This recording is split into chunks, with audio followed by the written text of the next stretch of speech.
currently the director of the Ukrainian Resource and Development Center at MacEwan University. Um, she advances scholarship, community engagement, and intercultural dialogue. She was trained as an educator in Ukraine with 9 years of teaching experience, then completed her master's degree in intercultural competency at the University of Alberta. She leads interdisciplinary, international, and community-based initiatives grounded in reciprocity, ethical collaboration, and reflective practice. These are all terms and concepts that have evolved since Larysa completed her master's degree. She builds on innovative partnerships that connect scholarship with meaningful local and international impact. And I just wanted to say I had the privilege of being her supervisor for her master's work, and I recall recommending her to apply for a number of awards, and she reticently agreed and happily was also the recipient, recognizing the quality of her work. Larysa, welcome, and thank you for being here. Дуже дякую, Оленка. Доброго ранку. I will switch into English. This presentation will be in English. Good morning, everyone. Thank you so much for being here. Thank you so much for your interest. Thank you so much, Olenka, Maria, and Oksana, for inviting me. It is a pleasure to be here. First, I would like to acknowledge the reality that our families, friends, and colleagues continue to live under the conditions of war. Despite this, they carry on with their work and remain deeply committed to their loved ones and to their and our country. Here, in turn, we hold Ukraine in every way we can. The following text I wrote in 2012 as part of my master's degree that Olenka mentioned, and I would like to start with it. We live in a ruptured and broken into pieces globalized world. The end of Cold War didn't fulfill the aspiration of international peace. Rather, it intensified ethnic, religious, and other conflicts. As teachers, it is our responsibility to teach children how to live in peace and mutuality with one another, even though, quote, imagining and grasping the reality of other people is one of the hardest things for human beings to accomplish, unquote. And that the real work of our time may be defined by an ability to mediate meaning across boundaries and differences, where those boundaries and differences be concerned with gender, race, or ideas. Nothing has changed since then, and it worsened. The world is broken even more, it seems. And the understanding of how we can communicate and how we can relate to people around us is as important as ever. And I see that I didn't share my slides, right? Just 1 second. Share.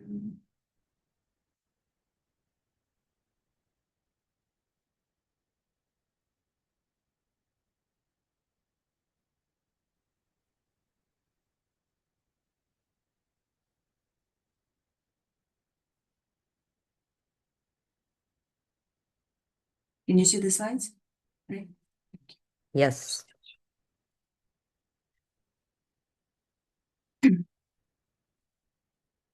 So today, I would like to share not a model, but not a toolkit, but a shift in how I understand intercultural engagement in short-term global learning. For several years, my work with short-term study abroad initiatives through Ukrainian Bilingual Program in Canada and broader Canada-Ukraine engagement projects was framed by the concept of intercultural competence. It was the dominant language of intercultural education. It shaped our preparation sessions, how we prepared students, our student reflections and assessment criteria. And for a long time, it made sense. But with time, something began to feel incomplete. Certain encounters, especially those marked by historical trauma, displacement, and asymmetry, didn't fit quite neatly into the language of competence.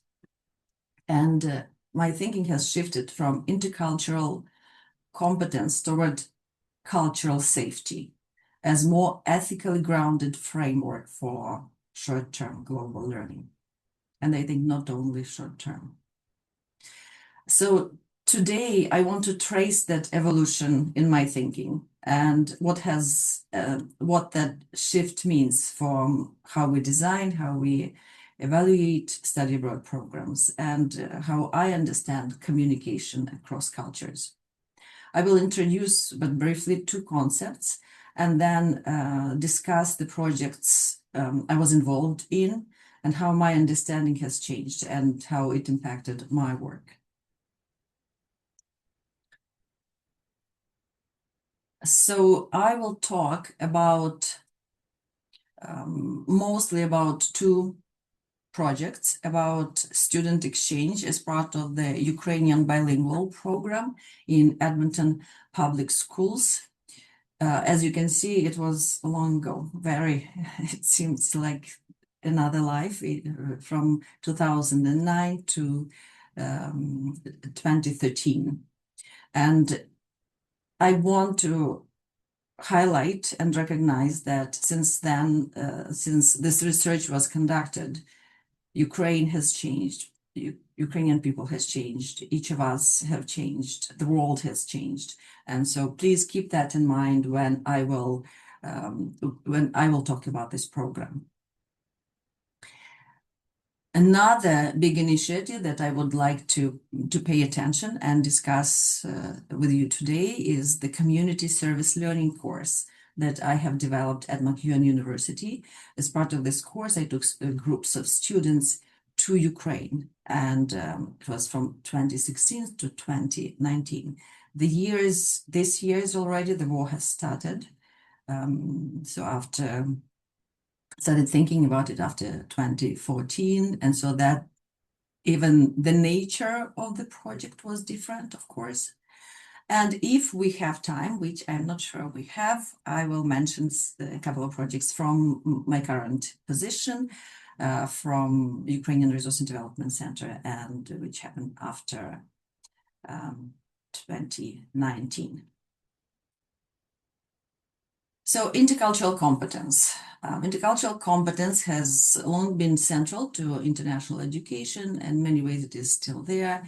It typically includes knowledge of cultural systems and context skills, such as communication and adaptability, attitudes like openness and curiosity, the ability to function effectively across difference. It is measurable, it is developmental, it assumes growth over time. In the short-term programs connected to Canada-Ukraine initiatives, this framework guided me. We prepared students with cultural briefings, historical context, language basics, and reflective exercises. We did emphasize humility, listening, and flexibility. We evaluated the outcomes. We asked, did students grow? Did they adapt? Did they gain awareness? This was responsible practice. And yet, over time, I began to ask myself a question: is competence enough?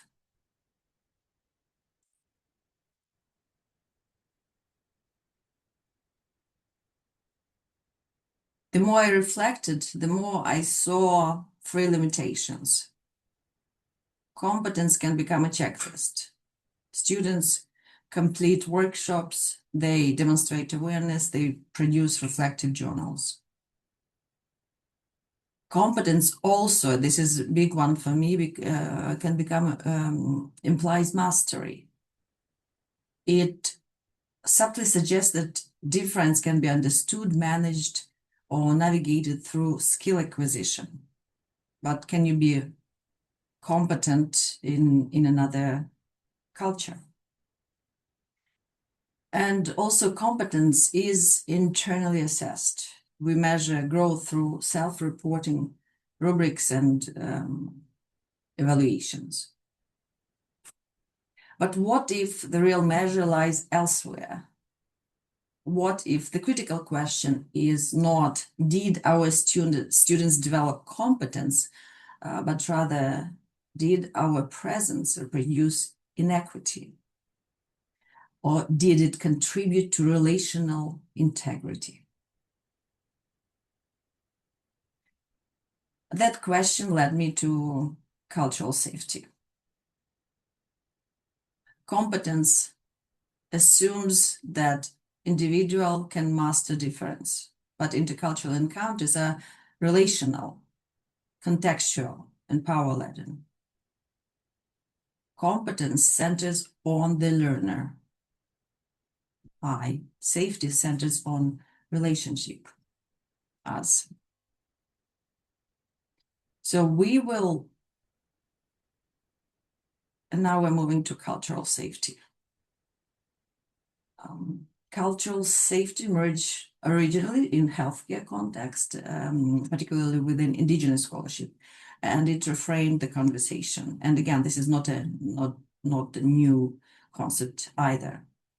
It focuses on power, structural context, and the experience of the recipient.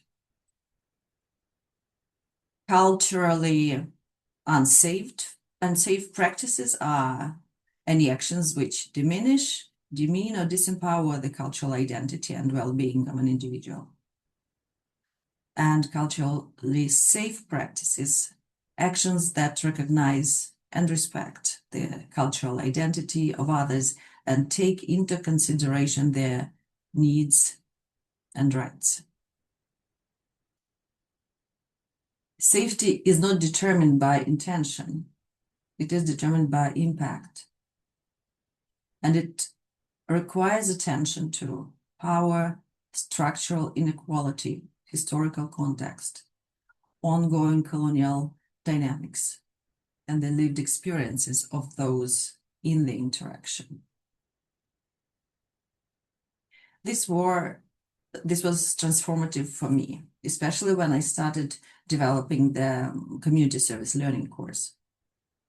Because cultural safety shifts the evaluative authority tasks. Did those engaged with practice this as respectful? Did they experience dignity when we engage with them? Did they experience agency?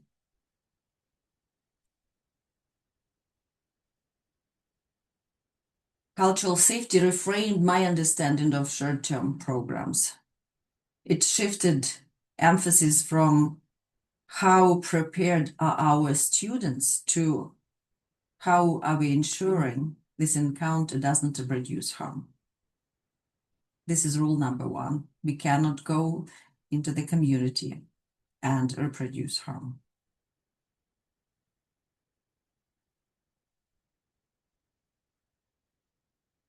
So a little bit more about, to clarify and to help us understand a little bit more the difference, how I see it.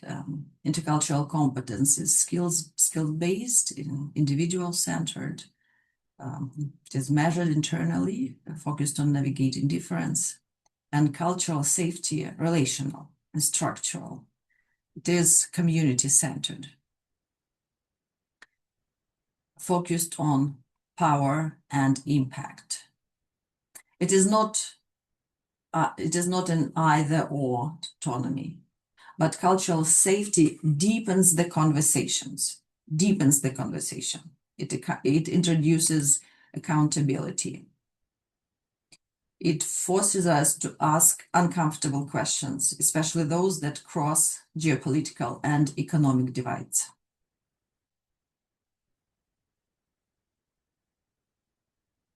So what has changed in my practice? And we will return to this slide at the end of the presentation when when talking about the community service learning course. This change has shaped how I approach program design in Canada-Ukraine engagement work in general. So the preparation, I moved from learning about culture to examining positionality. I encourage students to reflect on what power do I carry when we go to Ukraine to work in a summer camp for disadvantaged children. What assumptions accompany me and how it impact the community. What narratives about Ukraine have shaped your understanding. Preparation includes conversations about history, trauma, and ethical presence, not only etiquette. Talking about reciprocity. A restructured project to ensure that local partners define goals. Not we are bringing, this is what we are bringing. We are bringing what the community, what local partners are interested and required at this point. Instead of asking, what can our students learn from here? I started asking, what does the community want from this engagement?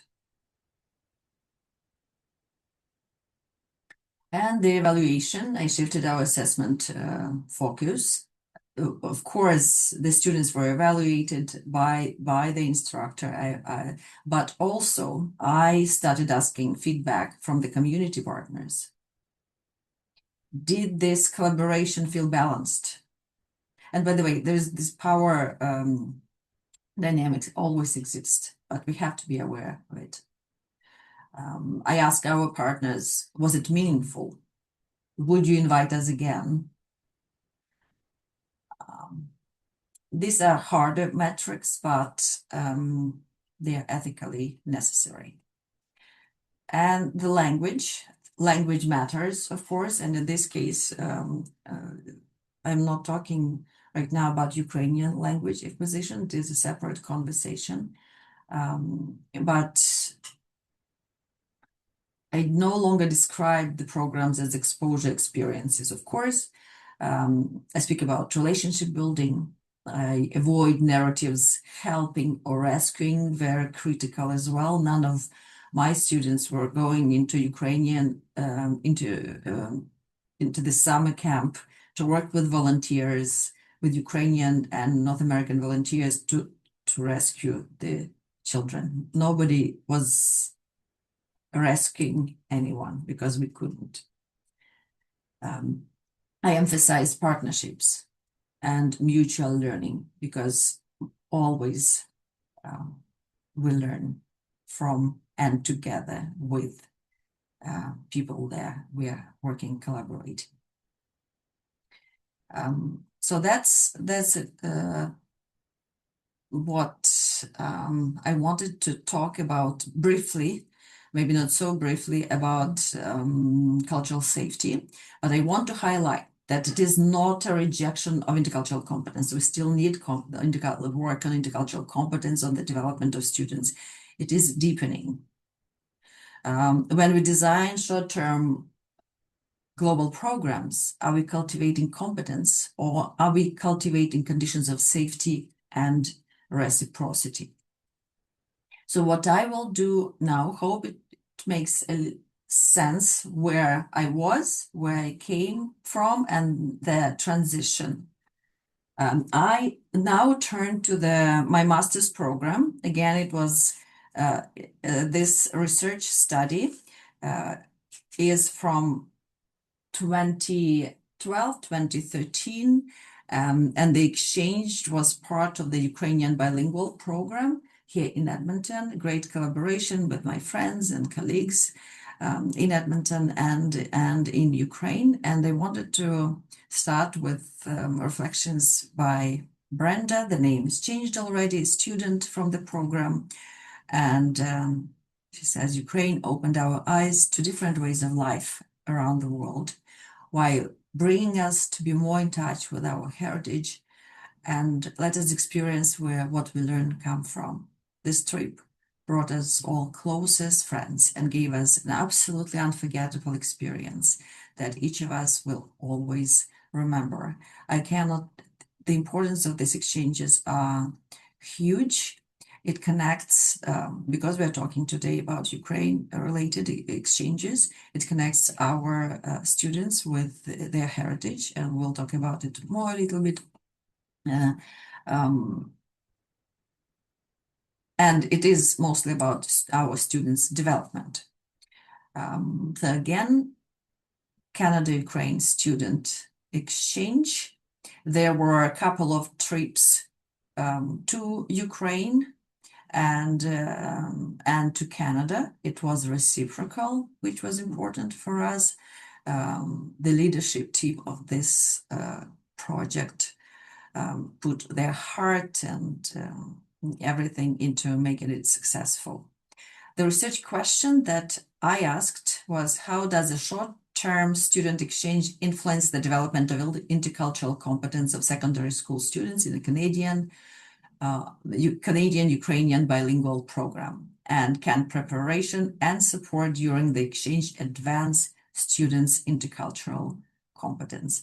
And so you see, even from the very beginning, from my research question, the intercultural competence was the center of this project. Qualitative research methodology, we obtained ethics at the University of Alberta and used Byram's view of intercultural competence and Scholl's theory of intercultural learning. Byram's concept of intercultural competence is very close to what I mentioned at the very beginning. Knowledge of others, knowledge of self, skills to interpret and relate, skills to discover and to interact, valuing others' beliefs, behaviors, and revitalizing oneself. Linguistic competence plays a key role. Learning Ukrainian was at the center. It is at the center of Ukrainian Bilingual Program, of course, and it was at the center of this study as well. I will not go into Scholl's deep culture learning, but just wanted to show you that I used it to analyze the data. This from going from resistance to acceptance to adaptation. Data was collected from students' diaries, focus group interview, and observations. My observation as a researcher, and through triangulation and thematic coding, we analyzed the data, which came to 4 main themes: program design, intercultural learning, and language as integral component of intercultural competence, personal development, and transformation. So I will talk briefly about each of the themes as an outcome of the analysis of this program design. Any program, the design is critical. How you think through, how you dream of the project matters in every step of the way. But the pre-departure preparation, the intercultural training was conducted with students before we went to Ukraine, and it encouraged students to try as many new things as they can. Svetlana mentions. It was a homestay accommodation. There was special process to connect with the families, and so to make it as successful as possible because homestay with us short-term study abroad plays a critical role. How comfortable students are, what language they're speaking, and a relationship with the peers as well. So students also attended classes in a school in Ukraine. They were regular classes and they attended. We had reflective discussions, and because of if you have ever led a group of students or even adults, you know that there is not enough time, always never enough time, but we had a couple of reflective discussions during our trip in Ukraine with the Canadian students, and students also wrote diaries. The leadership of the group they were always there. Any issue was raised, they were helpful, and that support, because they are high school students. The high school students, of course, they are adults, but still high school. I apologize.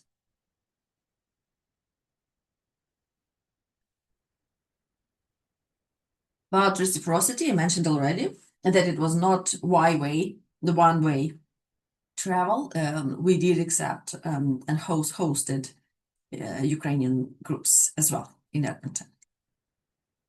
Intercultural learning happened, of course, through host families, through amazing Ukrainian hospitality. Brenda says they really make you feel like you are part of their family. A relationship with Ukrainian peers, as always, friends. They did determine the quality of interaction. Pavlo felt that in Ukraine, people say what they feel, but in Canada, people are more reserved with their words. There were confusion and annoyances, which is good. This is the way how we learn. It is part of intercultural learning, and felt that some people were not very friendly, but with each, I shouldn't be saying each because we couldn't follow students every day, every minute, every hour, but with these confusions and annoyances, we try to talk through these issues and encourage students to understand why people behaved, and maybe that was not the case, that they were unfriendly. Maybe there were other reasons. And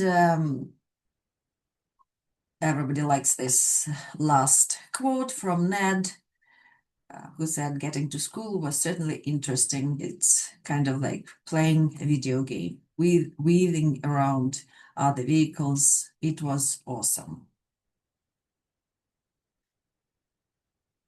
As for language, students did experience difficulties with language use. There was some mocking how Canadian students pronounce some words, but at the end it was quite the language skills improved substantially, even within those 2 weeks. And what is important for our Ukrainian-Canadian context is that a couple of students who wanted to leave the program, they decided to stay.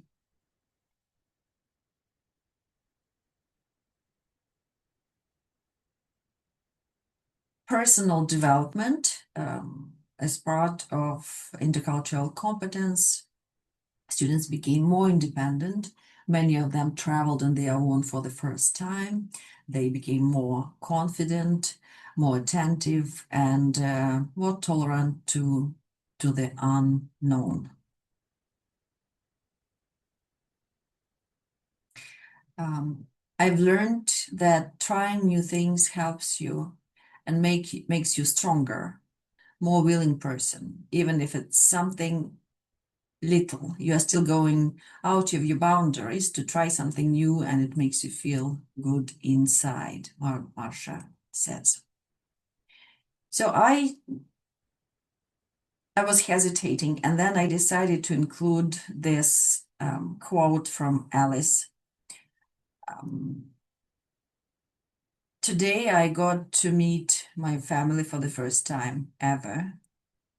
I didn't think to cry when I saw my Baba, but I did. It was my mama's Baba, and she was lying in bed. She started crying. Then I did too.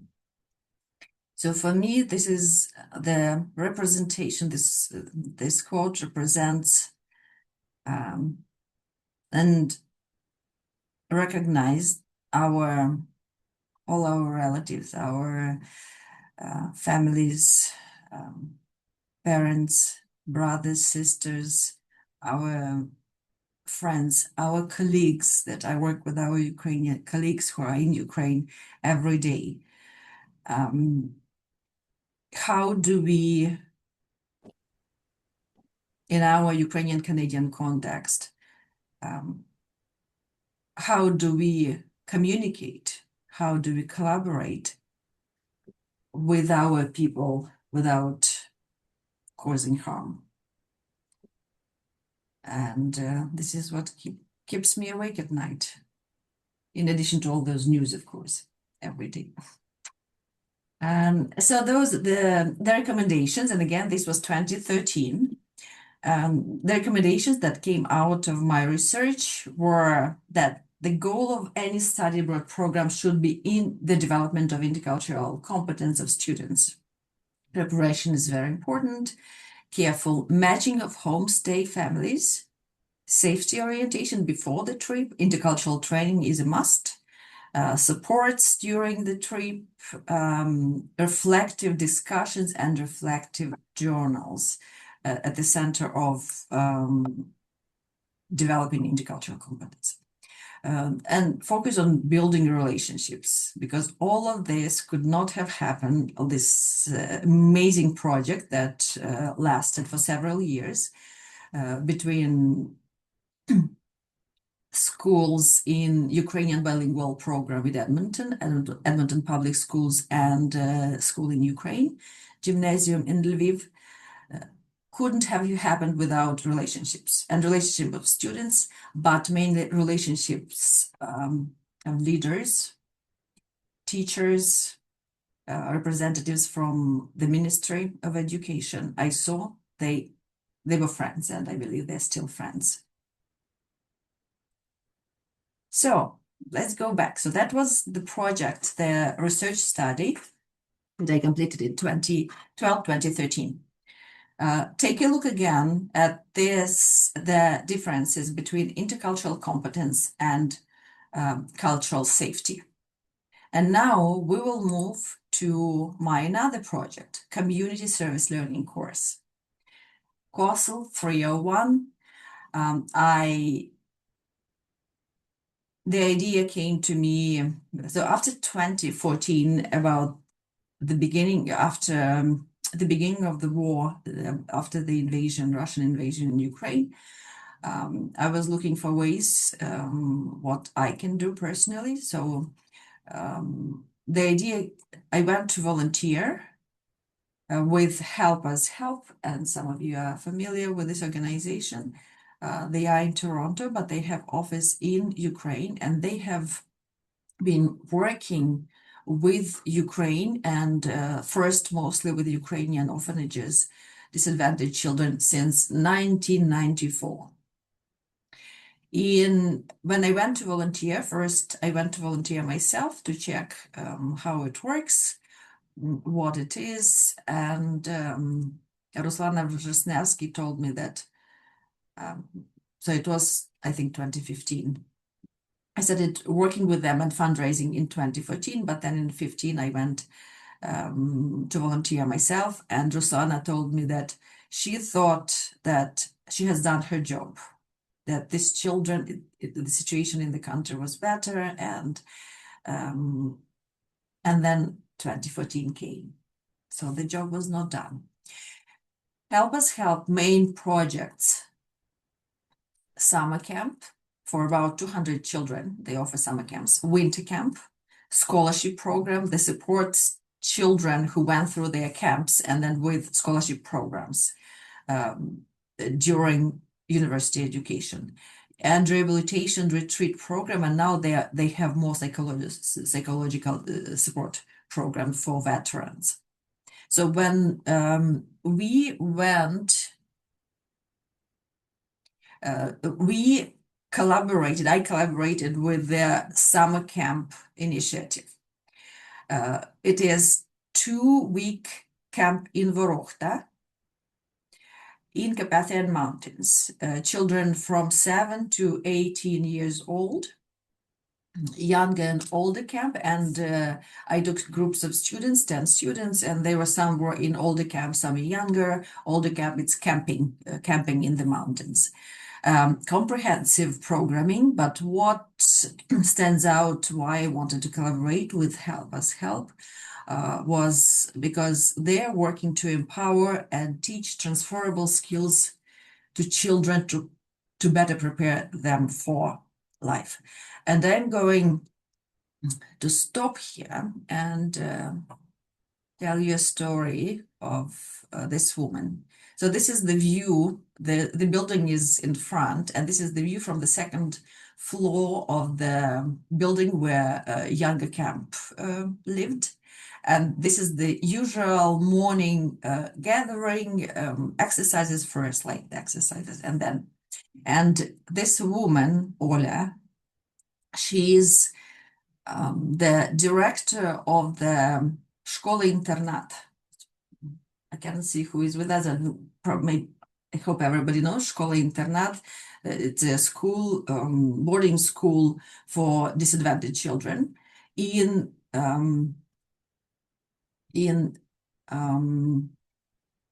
Nikopol.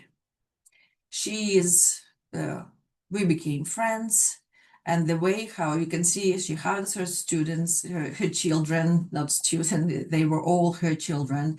They were she was protecting each of them, and all her heart were her work as director of that internat was her life, and is her life. So on February 25, 2022, I turned on the TV, and we were all attached to the news, and it was CBC, and here's Oля in front of a huge bus, children around her, and she is standing near the bus, and she is crying and saying in Russian, "I don't understand why they are bombing us." I don't know. I know that later they evacuated the internet. I don't know where she is right now. And by the time, so she said that in Russian. It's just a note on the side. But when I came in 2014, she was speaking Russian. But then every year I came after, and with students, she was speaking Ukrainian already in the camp. So this is just a side note, just to tell you a story that you're probably bored with all these frameworks that I have here. All right, back to intercultural competence and cultural safety. So the turning point for me was not theoretical, it was experiential. I started designing the COSL, community service learning course. After I volunteered with the Help Us Help charity myself, and it was after 2014, as I mentioned already, short-term engagements, especially those involving Ukraine in the context of political instability, displacement, and war, they're not neutral spaces. When developing the course, my thinking was that students will arrive with good intentions. They would be prepared, they would be open. But good intentions do not dissolve power. Canadian participants should not assume expertise without recognizing local knowledge. The emotional labor of local partners should be acknowledged. Encounters should not be extractive, but rather reciprocal. Reflection centered on what our students learned should be refocused on what the community experience when we are there. In those moments, I realized something uncomfortable. Again, intercultural competence centers the learner, but intercultural encounters are relational. Competence assumes that with sufficient preparation, an individual can navigate difference successfully. But it does not necessarily address structural asymmetry. And it does not ask the question, would this encounter feel safe for those receiving us? So this is the framework, in very, very short, how I developed the community service learning course for MacEwan students, for MacEwan. It was a whole year process. I advertised in the fall. I knew, because of the experience of the camp myself first, I knew that that experience was not for everyone. So we interviewed, and then students who were accepted, they fundraised. We fundraised together. We fundraised not for our trip. We fundraised for the camp. We fundraised for those activities that would be in the camp. We fundraised for the children. Before 1 week in Edmonton, students had to do their readings, and they had to complete the reflective practice and writing tutorial online.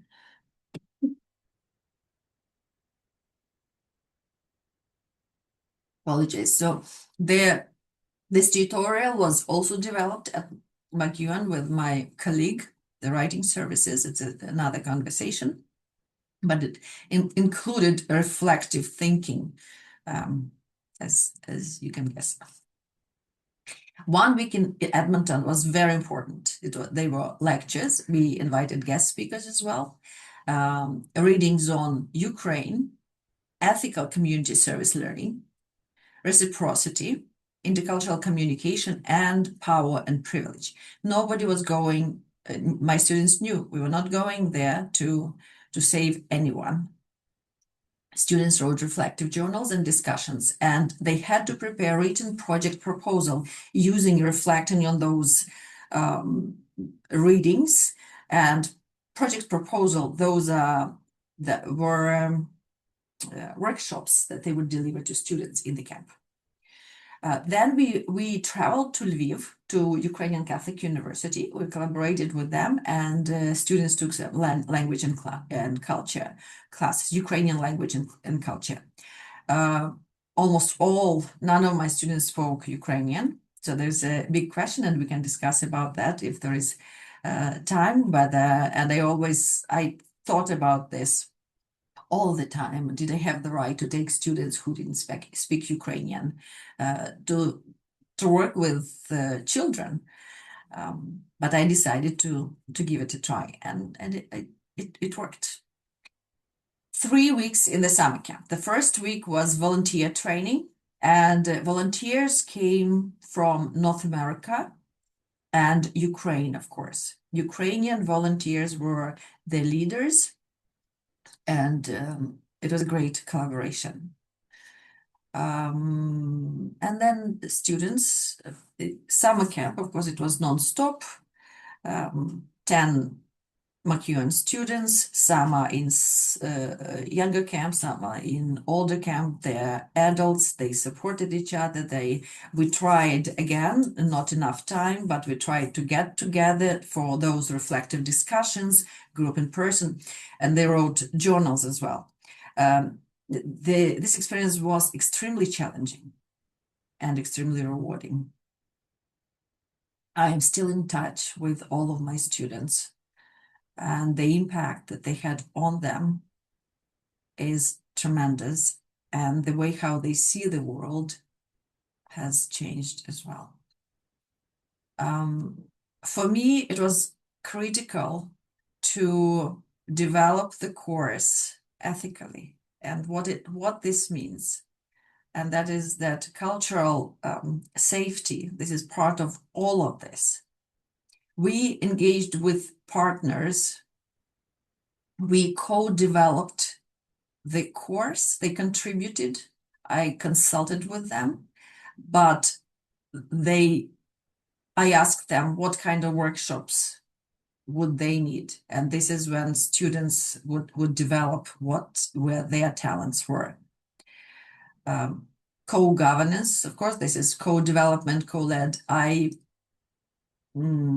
The representatives from Help Us Help connected online for pre-departure preparation as well, and ongoing critical and ethical co-engagement.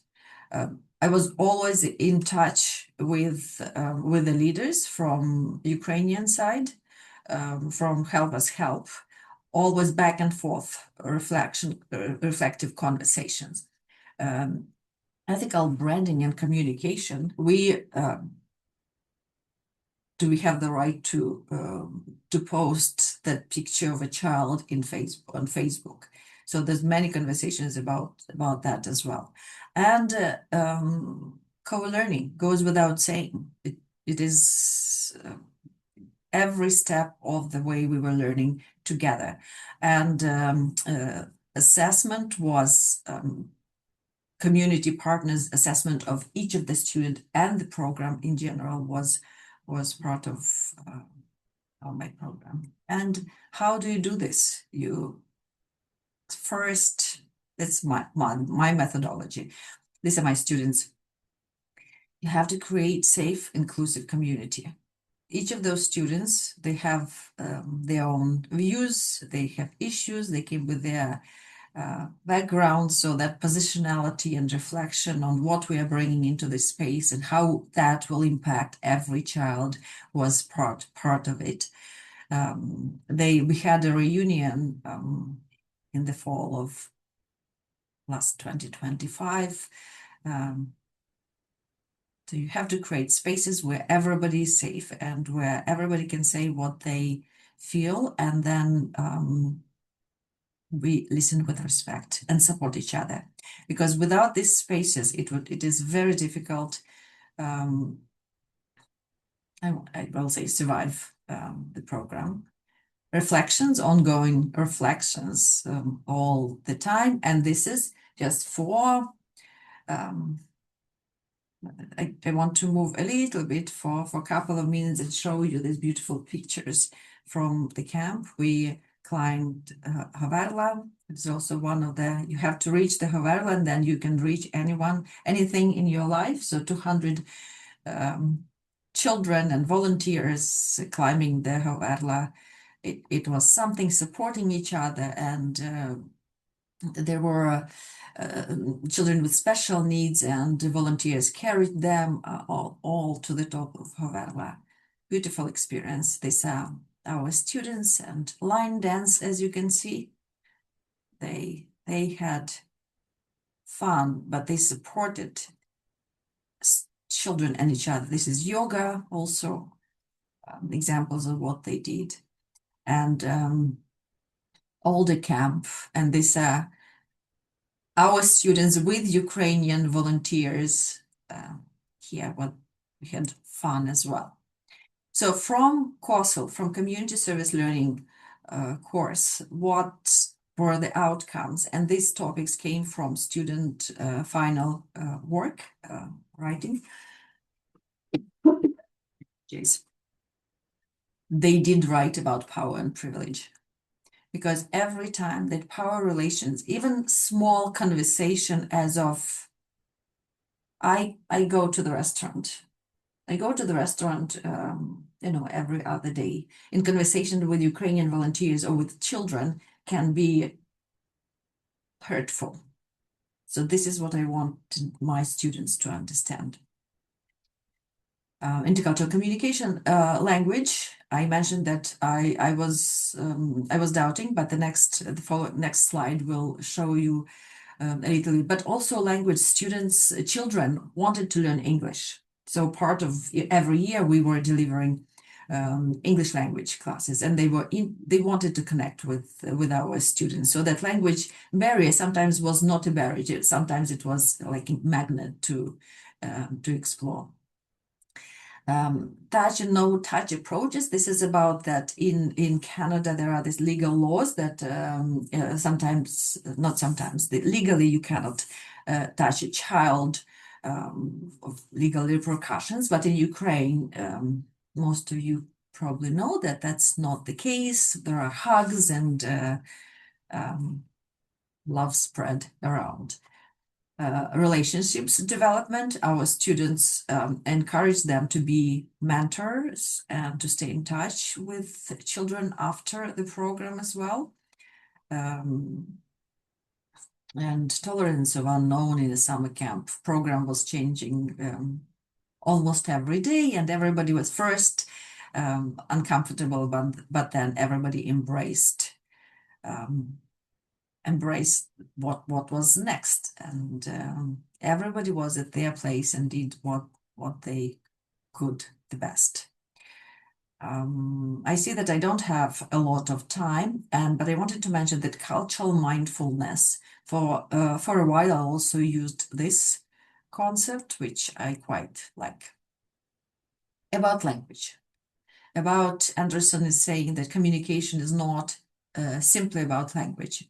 Respectful communication is part of culturally safe practices. We know that communication is not only it is about our body, our gestures, and it is about our attitude, our approach, how we look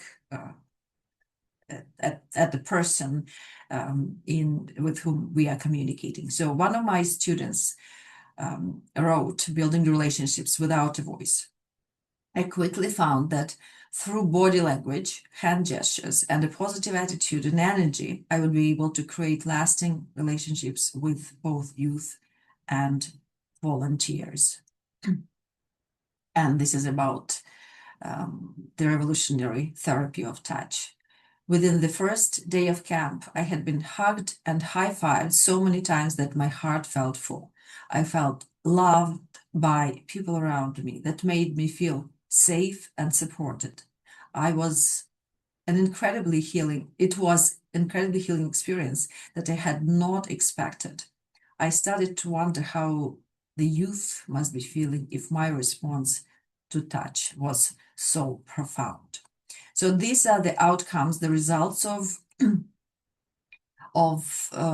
community service learning. It was a transformative experience for everyone involved, mostly, because I shouldn't be saying about everyone, but it is learning through turbulence and challenges, learning through mindfulness, reciprocity and love, learning by thinking critically about ourselves, by learning with and alongside, by developing relationships based on trust, by creating safe spaces for open dialogue. So, and now this is the same slide that you saw before. The preparation, reciprocity, evaluation, and language. And I mentioned this already, and I mentioned how my approach changed from first experience to the next one, to causal. And because we don't have time, I will just move to why this matters now. In a world shaped by displacement, war, migration, and decolonization movements, global learning carries heightened responsibility, especially in contexts where power asymmetries exist, historical trauma is present, and mobility is uneven. Competence alone cannot hold this complexity. Cultural safety requires humility, accountability, and structural awareness. It resists the idea that global engagement is inherently positive. It asks us to earn relational legitimacy. And I want to emphasize again that this is not a rejection of intercultural competence.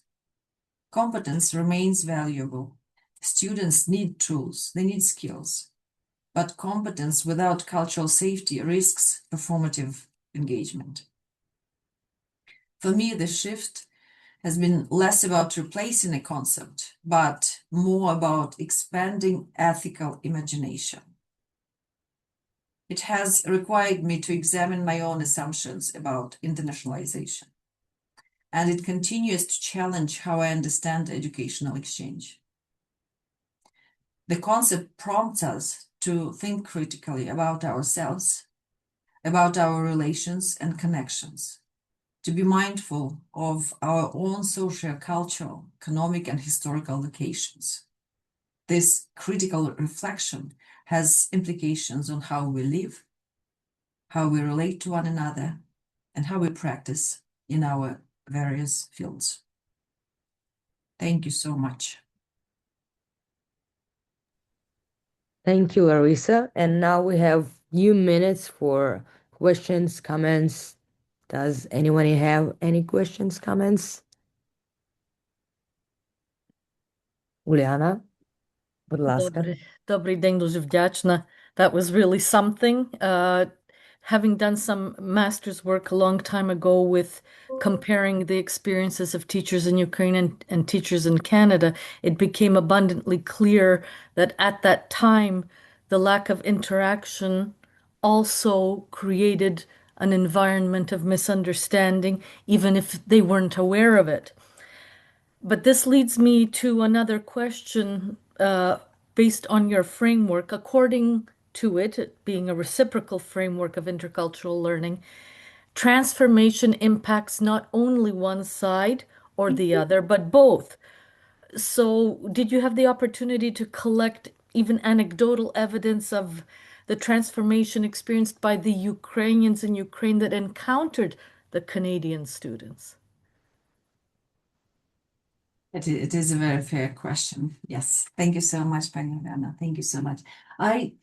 We thought about it, but we didn't collect any data officially as part of the research study, because it would be next step and a separate study.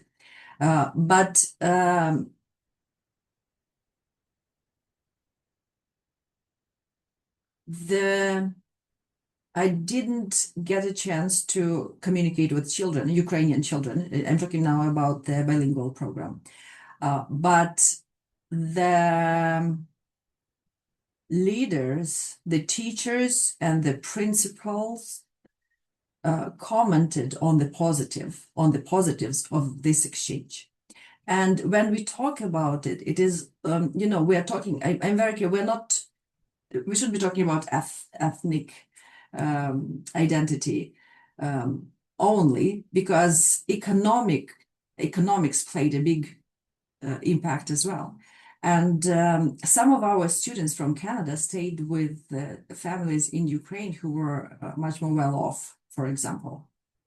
And that made, that was an interesting exchange. Nobody, and at that time, 2012, it was not too early, after Ukraine became independent, but the view of Ukraine as, poor country was very prevalent.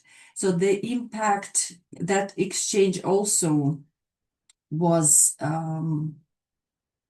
it was something.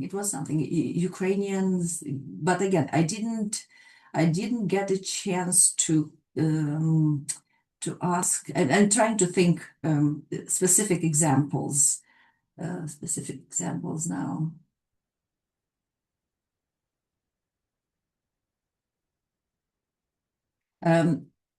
If talking about community service learning, then there I was in direct communication with Ukrainian volunteers, for example. It was back and forth, where we were friends with some of them. They commented on the impact of children, on children, and how sometimes they would say that they They didn't expect that somebody would care from Canada. And there was my students, most of them didn't have any connection to Ukraine at all. At all.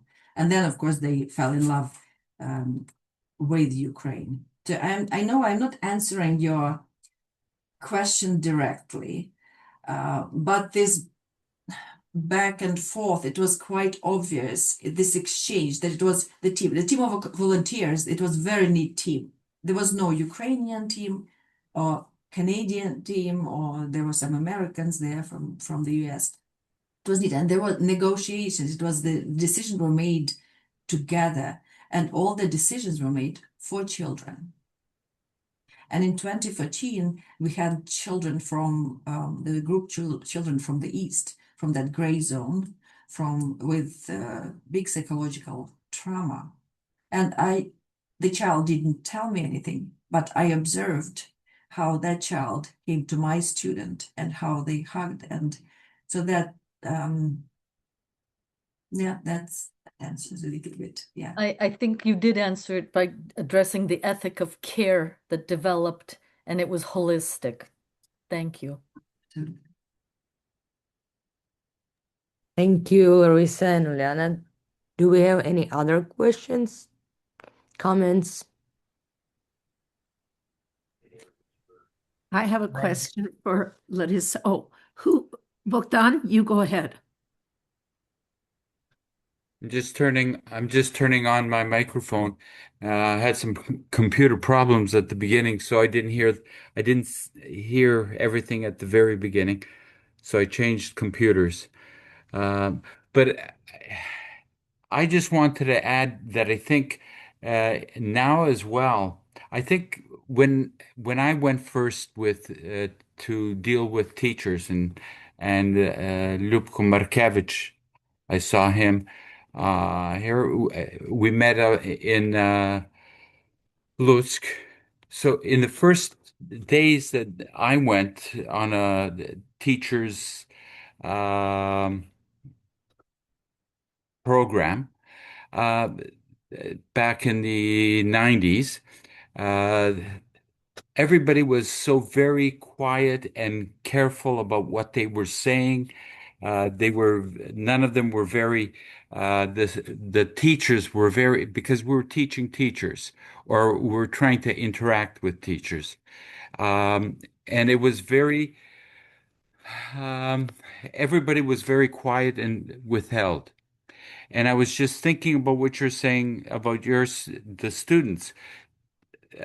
Today or last summer, I've found that people are not as held. They're not holding back much, or as much as the whole society has changed. So it's much more. I found that, and maybe it's also the way that one approaches the people, because I normally will say, I'm here when I'm teaching teachers, or working with teachers, I don't want to say teach. I'm working with teachers.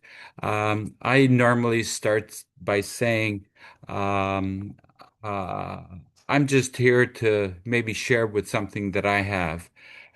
And it's very it's very interesting that the times in the last 10, 15 years has really changed insofar as um, the teachers today v Ukraine, in Ukraine, uh, they're they're more willing to listen to that and then challenge me, or the other teachers that come, the 6, 8, 10 other teachers from Canada will come, and they want a dialogue.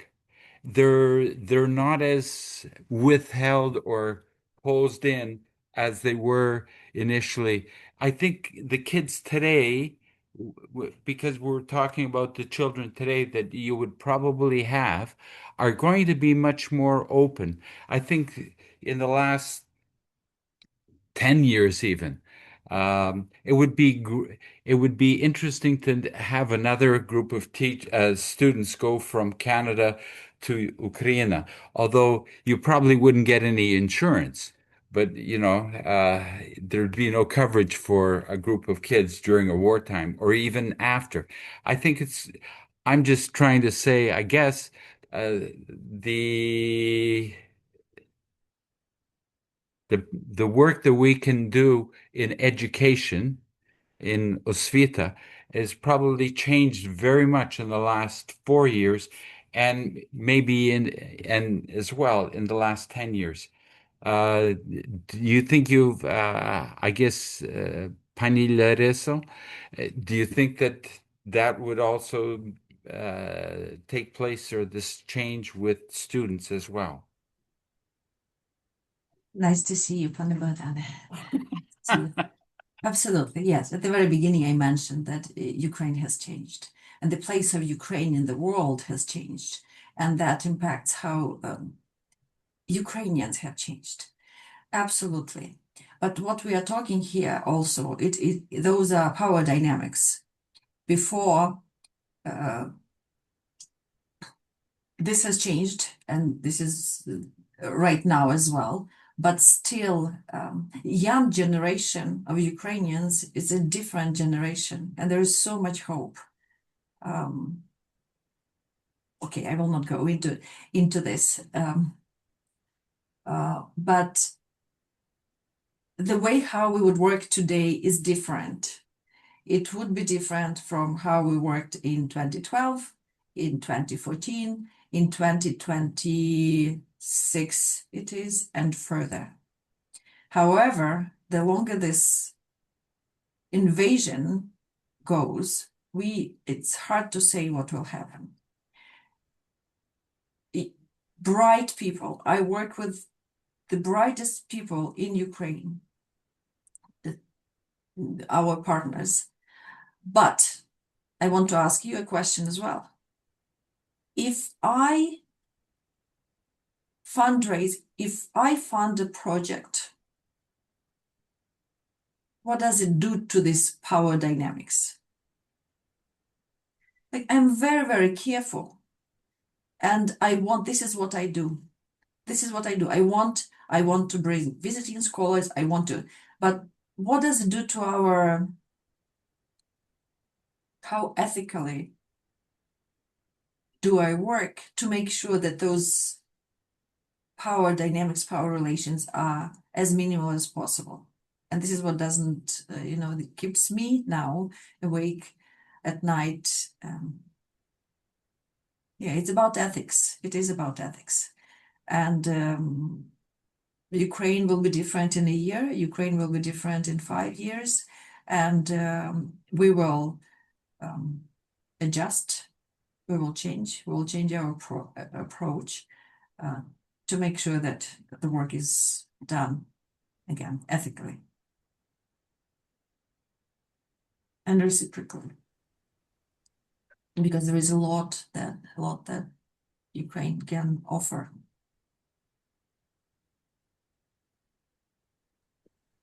Thank you, Larysa. Alenka, I think you had a comment. Yes. I'm thinking about the relationship between intercultural competency and intercultural safety and leadership. In other words, in order to organize matters or projects in a way that is safe, one has to have as a leader intercultural competency, the ability to see both cultures, to understand to whatever degree you can how each culture might interpret things. And so I was going to ask you, as someone who lived in both countries, worked in both countries, of course, in different historical time periods, were you aware of the role that the intercultural competency played in your leadership to organize a safe environment for all concerned?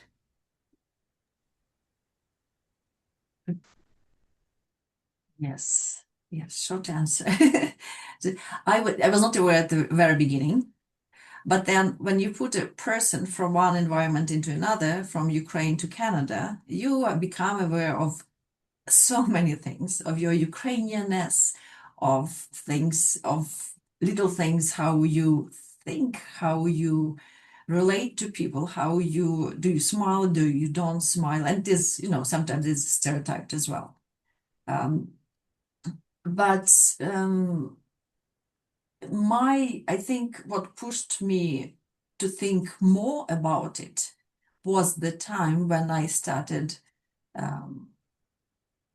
looking into intercultural competence. Absolutely. It's part of my master's program that we did together, Olenka, дякую. And it is so true, because you have experiences, but you don't have a framework. You don't understand what is happening. Once you read the concept and say, oh, this is what is happening. This is why I'm thinking differently from this person. So yes, absolutely. And now I'm working. So why a little bit more of a shift has happened to cultural safety is because I work a lot with indigenous community, mostly Kyrgyzstan at MacEwan University, Indigenous Center. We are friends. But the more, and we're doing research with Marina Chernявska from the University of Alberta. What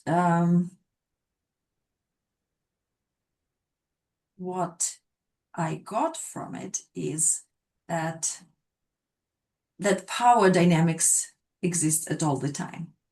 Even if we bring Ukrainian and indigenous peoples together, whatever we do, if I don't feel the dynamics, it doesn't mean this person doesn't feel.